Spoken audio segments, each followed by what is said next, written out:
Hey y'all, welcome to Geek Freaks. I am Frank, and today I'm joined by Alan once more. How you doing, Alan? Dude, I'm doing so well, and I'm so happy to be here like always. Yeah. Today we're talking Grandma Chainsaw number three. This is the third hmm of the four series, and things are ramping up. Can you kind of break down a little bit what's going on? Yeah, where do we begin? Like, yeah, no, like Um, yeah, let's so see. I hate to already start an episode like this, but spoiler warning, right? Like I guess Fair. we kind of have to do that at this Yeah. point. It sucks whenever you get so far into a series because you can't avoid it at this point because you'll be speaking just a little too vague, right? hmm But yeah, so ultimately Grandma Chainsaw in a nutshell follows a group of kids who happen to wind up on Grandma Hazel's doorstep, and they find out that evil has a perm. So that's the pitch, right? Yeah. But Grandma Chainsaw is so much fun, and we're getting to the end of the series, and we always plan this thing to be four issues, and I'm so sad that it's almost over. But where we are in the story now with issue three, the twins, Gabby and Hayden, they survive their first encounter with Hazel, and after that, they run into a group in the woods called the Dead Squad, and people seem to really like the Dead Squad for some reason. Yeah. I'll never understand it, but hey, whatever. It's not for me to determine. Um, so yeah, we got the Dead Squad, and then man, they make it inside of Hazel's house, and then it's just pure insanity after that. Yeah. The haunted mansion, but the shit's real.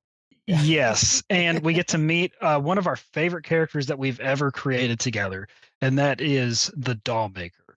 The Dollmaker. Such a good name too. Yes, yeah, it's simple and easy, right? It does what Yeah. it says on the label, just like Grandma Chainsaw. Okay, so let's start off with the tagline Evil has a perm.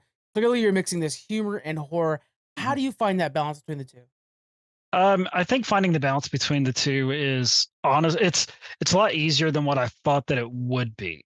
Mhm. And what I mean by that is because simply like I have a really dark sense of humor anyway. So it just kind of came naturally to have something like that. We're big fans of Evil Dead and of course classic horror movies and all this stuff. So it was just one of those things where everything just seemed to kind of fall into place for us. Yeah. Mhm. So And looking at, go ahead. oh yeah, I was gonna say, and obviously, I mean, you've read Pocus Hocus. Oh We yeah, never take ourselves too seriously. yeah. I mean, the That's humor is yeah. kind of, yeah. Even when you got a demon telling you jokes, you're on board. Mhm. Hayden and Gabby's survival arc is clearly intense. Is there something about these characters that's keeping them alive? Do you think? Well, do you think you know? What is it about them that's like kind of keeping them above the fray? So obviously, we always, will determination, however you want to look at it, right? But the big thing about them is there are tragic heroes. Like they're the ones who you're rooting for because in this slasher, we're rooting for everyone else to not make it. And what I mean by that is if you read the series, Yeah, because the other characters are just nightmares. yeah, So like with Gabby and Hayden, like we wanted to make at least two characters that were empathetic and ones that the reader could be like, yeah, I actually want these ones to make it, because we don't want it to be just I guess things could tire themselves out pretty quick because that was the purpose of Grandma Chainsaw in the first place. Because we didn't want four issues of just some old lady with a chainsaw running around killing people. Like when you describe it at first, it's like, yeah, that's awesome. But then when we really thought about it, we're like, God, this is going to wear thin so fast. I want to promise the readers who have not read this for some reason, it is definitely not that. Yeah. So just it is far more than just a grandma with a chainsaw. Keep that in Yeah. mind. So yeah, man, like I said, and that's where, like the genesis of like the doll maker and trying to just be fun and creative and I think a lot of the slasher stuff lives by its kills.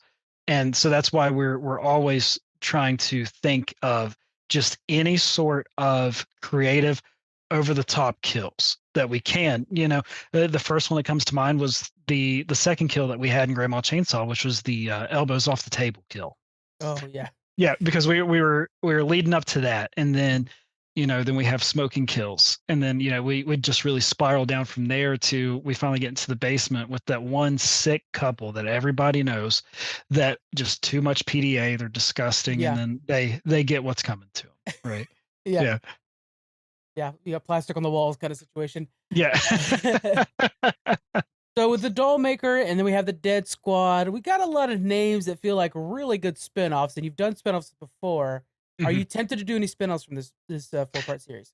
Absolutely. Yes?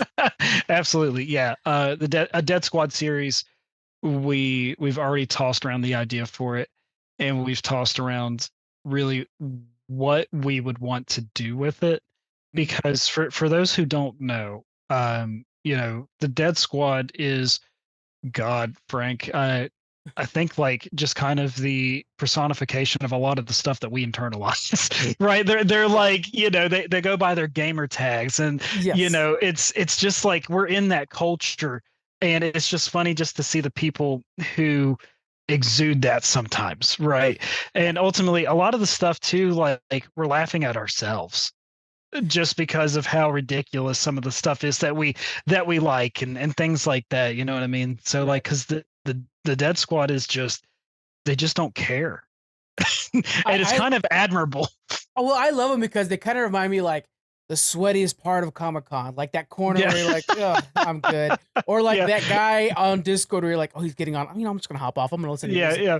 Yeah, my That's definitely Discord Dead Squad. princess. Yeah, my Yeah, Discord kitten. Yeah. yeah. Dude, so yeah, that's the thing too. So that's what we really wanted to do with that. Like we wanted, like we do with everything, we want them to be completely and utterly relatable. Mm, Like, hey, I know that guy. I've seen him before, or I've interacted with him, like you said, at like a Comic-Con, right? So there you go. yeah. Alright, let's go a little bit behind the scenes here. Again, on this one, you're working with Brian again for the artwork. Mhm. Um, with this team that you guys have set forward, is it getting easier with all these books you guys are putting out now? Yes and no. Okay. So it's easier from a standpoint of like everyone has such a nice even flow that it's God, it's just perfect. I love working with these guys so much Mhm. because we all just get each other, and that's what's like super nice about it. And it's nice when you find that team that everyone can just collectively get together and decide, hey, this is what we're going to do. I like this, I like that, blah blah blah. um the part that gets hard about it though is we all inspire each other, Yeah. so we're all wanting to do a lot more ideas. Like it never slows down anymore. So then like we're always brainstorming, like this will work, I think this will work, this will work too. It's Yeah. just, yeah, it's just one of those things, man. Like we're just, that's the hard part about it, because we all love working together so much, but there's only so much money, and Mhm. there's only so much time that we can all Yes. invest in this stuff too, because like you've seen Brian's artwork. He definitely doesn't rush anything. And that is not a criticism at all. That is him being very meticulous with how he approaches every page and all the characters' expressions. And we talked about this a while ago, Frank. This was Pocus Hocus, like number 2 or 3 that we talked about. Brian even went out of his way to watch classic Disney movies so he could capture character expressions for Pocus Hocus.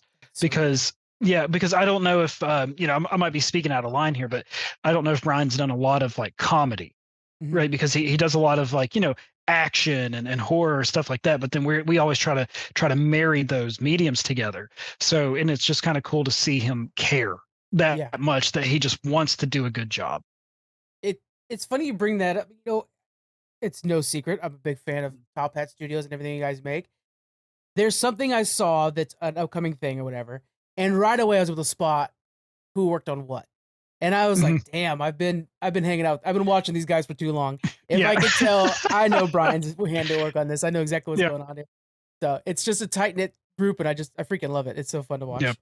Well, thank you so much, man. Yeah, and like even with like our future titles that we have coming out, because like we have parts of scripts written, and Mhm. Brian's done test pages for stuff that we know will not see the light of day for a while, Yeah. because right now, and we'll talk about this, I'm sure, here in a little bit, but our plan is Grandma 3, we'll finish that up. Grandma 4, we'll end the series. And then Horse and Hell #2, Kit Wallace is going to do that. And then um, we're going to start back on Pocus Hocus #6. So then after that, then we'll start to be able to kind of squeeze in a couple more projects here. You know what I mean? Yeah. Stuff like that. Yeah. Yeah. You got to lock up Grandma Chainsaw first, and then hey, we got to have the Dollmaker spinoff and all that's got to Yeah. be coming in the future too.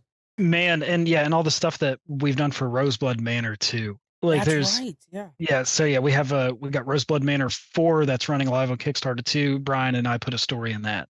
Okay. So yeah, it's just man, I don't know. I just love working with these guys so much. Yeah. I want to make sure we include a link to Roseblood as well, so you guys could go down Yes. in the description and check that out. Yeah, and art for that one is actually done by Ruben Moko. Like he's awesome Mhm. to deal with. He's done a lot of work for Source Point Press and for Garrett Gunn. Yeah, Ruben, and he's just a stand-up guy too.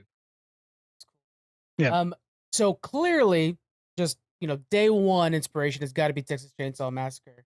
Mhm. What other horror inspirations are you bringing into this project? Well, Evil Dead is like a Yeah. big one, right? Um, we were talking about this before too, and like the I think I really like, obviously Jason stuff, yeah, Friday 13th. And then I think the reason why I liked Freddy Krueger so much is because it's over the top and over stylized, right? Yeah. And I think that is a lot of the stuff that we drew inspiration from. And we kind of drop a little bit of breadcrumbs here and there just so that way you kind of know where I don't want to say know where the story's going, but it's about to get crazy. Like Yes. um, so and I think a lot of Nightmare on Elm Street inspired us for that, because the suspension of disbelief whenever you have to read a book or watch anything that's fiction. I mean, it's there, but sometimes you can look at it and just be like, "Oh my God, that would never happen." Right? Yeah. So, granted, with Grandma Chainsaw, probably would never happen, but I think if you embrace it and you go full in, then the possibilities are endless with where you can take the reader.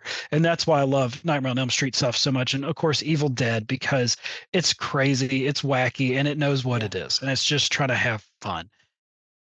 It's funny because my favorite horror movies are Halloween movies, the Michael Okay. Myers, Right. and I think it might be because of the complete opposite. Like I appreciate all the Freddy Krueger stuff; it's Mhm. definitely amazing. Of course, I grew up, '90s kid, so I definitely saw a lot of it. But Mike Myers, we were just talking about this on another Geek Freaks, where just give him a knife and a grudge and a house full of teenagers, and that's the movie. Dude, And I'm so yeah, happy no, with and it.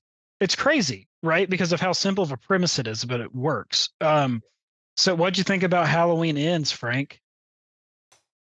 I was like, why do I give a crap about this kid's I know. angsty attitude? No. Yeah, Oh God, that was that so was tough. bad. Okay, but that's another podcast. Yeah, they Halloween's with a new company now. Let's see what they can do. Mhm. Bloomhouse normally I trust, but I'm happy to see who else is going to be touching this. Yep. Be good.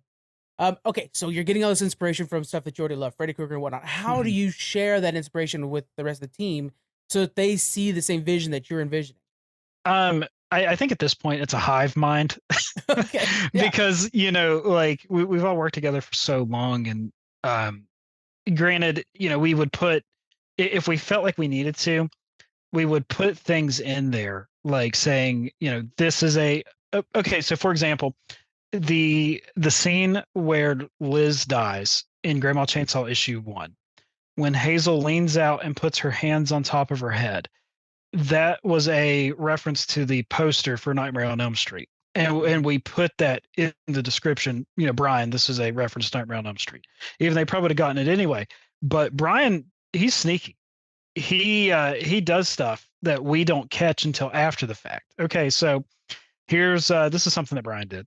okay. He I wish I could remember the name of it. I could remember it if I wasn't on your podcast right now. Of course. What is the demon's name in The Exorcist? Oh, I don't know. Yeah, I can remember everything that's going down. I just don't know any of the names. Well, I know Zelda for some reason. I remember Zelda of all people in that movie. Okay, I am Googling as we do That's this. Poltergeist, I think. Now, Pazuzu. okay, Pazuzu. there we go. Okay. Yeah. So Brian put a statue of Pazuzu in Nice. Grandma Chainsaw #1, and that's the angel statue that they used to throw out the window. Because in the script we wrote this, just a porcelain angel statue, just because my grandma has one. Like Oh, okay. everyone's grandma has one. Of So we course. thought, like, yeah, let's just throw a porcelain angel statue in here. And Brian made it Pazuzu, which is so funny. And then in Grandma Chainsaw issue 2, whenever Hayden is knighted and given his shield, Mhm. uh, if you're listening to this and you say, what the hell is he talking about? I promise you, it makes sense if you read the book. Yes. Yeah. So when Hayden's getting knighted and he's handed his shield, it's actually the crest that's on Bram Stoker's Dracula. Yeah. I remember you told me that one before. Yeah. So it's just, you know what I mean? It's just little stuff Yeah. like that. Like all of us are, and that's how you know that like Brian's having a good time, Oh, right? that's a Because good way to he's, put it. yeah, we're all making just jokes and references to stuff, and we're Mhm. just having a blast. Yeah. Yeah. Okay, so with the add-on stuff, we got Hocus Hocus. We're getting some Horse in Hell. It does kind of sound like it's an extended universe. And I know we've talked about this in the past, but as things are moving forward, do you think you'll ever connect all these worlds? Of course, I'd like to say yes, right? Okay. Yeah. Um, because I don't know if you caught this in Grandma 2, whenever we reveal the Dollmaker, and all the dolls start rushing at our team. Um, Pocus, Emily, and the demon are in the dolls as well. Mhm. Yeah, so I Brian didn't drew catch them. that. Yeah, I don't know if you have the PDF up or anything, but yeah, if you go back and look at it, as the dolls are all saying dance, dance, yeah, Yeah, yeah, you see Pocus, Emily, and the demon all are on a shelf together jumping down. that is so incredible. I love Yeah, that. it's just like I said, it's just little stuff like that, man, that we try to do to have fun. Oh, the head cannon's going crazy now because I'm like, Yeah, okay, did they get there because they represent hell now? Like, oh yeah, man, that's yeah. Oh, we definitely always want to do a. Would love to do a Pocus meets Hazel type thing. I am so on board with that. Yeah, Yeah, that would be I really think cool. I think we could easily do a one shot with that. Yeah, that'd be a good Halloween. Yep. That'd be fun. All right. As somebody who traditionally deals with this dark humor and the horror genre, is there any advice you'd give to future writers that are thinking about getting into this and taking a dive into the horror genre? Yeah. This is what's weird. Like, and this is going to sound like an oxymoron whenever I say this, but like nothing is truly original anymore. So write whatever you want, right? Like because there's an idea there, right? So if you feel strongly enough about an idea that you have, who cares? You guys have no idea how many times no one has read our book because they think it's just a Texas Chainsaw Massacre with an old lady. You know what I Some mean? might. But Yeah. hey, but yeah, but it is what it is, right? Yeah. Like, Yeah. whenever you have to do, and that's what's hard about pitching your work, because whenever you have to pitch your work in a log line or whatever, and they say, all right, tell me what your book is about in 2 sentences. How do you sum up Grandma Chainsaw in 2 sentences from what you read? Right. Oh So, man. and the same thing goes with Pocus Hocus. So then, our Pocus Hocus sounds like a Faustian ripoff. Grandma Chainsaw, in short, sounds like a Texas Chainsaw Massacre ripoff. But I promise you, just stick with the story that you want, and the audience will find it, and they will pick it up and understand that your book is different. So Yeah. just follow your truth. Like someone's always going to compare your stuff to someone else, and there's nothing you can do. We're all guilty of it when we watch movies. Oh yeah. Yeah, you watch a sequel to a movie. What's the first thing you do? Compare it to the one before it. Of course. Like Of yeah. course. Yeah. So it's just it's just Even in the world crazy. of podcasting, there's something you'll see if somebody do something, you're like, oh, that's a good idea. Yeah, Let me put my language on it or whatever, my branding on Eh, that, kind of get it at my feel. and That's that's what makes us all better, yeah. right? And that's what keeps everything fresh. And yeah, a good idea is great, but how do you make that good idea better? So Exactly. it's, and I think again, like I said, just stick to what you know, stick to your guns, because you'll Yeah. get there. It is funny how many times I've tried to I have Yeah, explained the Pocus Hocus story to people, and I've now gotten to the point, as you know, for the story, yeah, there's not necessarily a hard shift, but there's a very major character that shows up in the newer books, And Mhm. so I've been like literally the Christmas party that we had at my house for Geek Freaks Network. I'm like, Yeah. well, let me just go get it. And then I bring it out Yeah. and like, look at this chick, look at this entry scene of her like assassin. Look how cool this is. Yeah. So I'm like Everyone's literally like, kind of like, I just gotta show you. This yeah. is a And character that just everyone's like, ah. yeah, no, seriously. And then matter of fact, spoiler, this is a bit old now, but we ended up giving everybody a trade book. I don't know if you remember that, but we got trade books Yeah. for everybody. So they all went home with a copy too of the first trade. But that's a man, I'm a big Focus fan. Yeah, dude, and we are obviously we are too, and I can't wait for us to dive back into that Yeah. series. So yeah, man, it's yeah, definitely long overdue, and everyone on the team's excited, but it's kind of like knowing you're about to finish a race, right? Right. That's why we decided, hey, you know, let's finish Grandma because Yeah. we're so close. So let's just I don't want to say like, well, I just want to finish it just so I could be done with it. Like we want to finish it because we're so excited. Exactly. Yeah. Yeah. Yeah. You can't Yeah. wait to get to the punchline Mhm. and or Yeah. punchline, not even comedy, but well, Yeah. but you know. No, it's wild, man. I can't wait for you to see it. All right. Is there? Can you tell everybody where they can find you and where they can find Grandma Chainsaw number 3? Yeah, obviously like, socials are one thing, but it's so easy to get bogged down in the algorithm. Following us on Yes. Kickstarter is the best thing that you could do. Or Mhm. following our newsletter, the tophatstudios.substack.com. Um, Following us there would be great too. But yeah, just literally going to Kickstarter, typing in Grandma Chainsaw. We're the only idiots that would ever name their project that, so you'll find it there pretty easy. And then just follow our account there, so you can hop in whenever you're ready, because we always try to do catch up tiers. So we always Yeah. try to do things and have add-ons like we have people that are back in Pocus Hocus number 4 and 5 in this Mhm. campaign just because they happen to miss the other ones. So yeah, it's just stuff like that. I do want to throw in there as somebody who is involved in many Kickstarters, you guys don't overdo it. I appreciate that Oh, because there are a thank lot you. of people Yeah. who I literally get an email every 2 weeks from, and I'm just Mhm. like, I'm happy you're getting a lot of stuff done on your comic book. Let me know when there's like the next one's coming out or something. Yeah. I appreciate Oh, it. dude, I don't know if I could mentally do that because like running Kickstarters are, it's exhausting. Yeah, It and you really got Joey is, man. helping out too, but I mean, I know that Yeah. it's definitely not easy for sure. Yeah, dude. That's the thing. Like, we have a great team behind us. And, of course I always want to give a shout out to the team. My co-writer Will, he's my Right. rock. And then Brian, they cannot say enough good things about him. Dave, of course, Yeah. just our letter and designer, and he is kind of, whether he wants to admit it or not, he's like the dad of us all. You know I what I love mean? it. He Yeah. tells us what we can and should not do.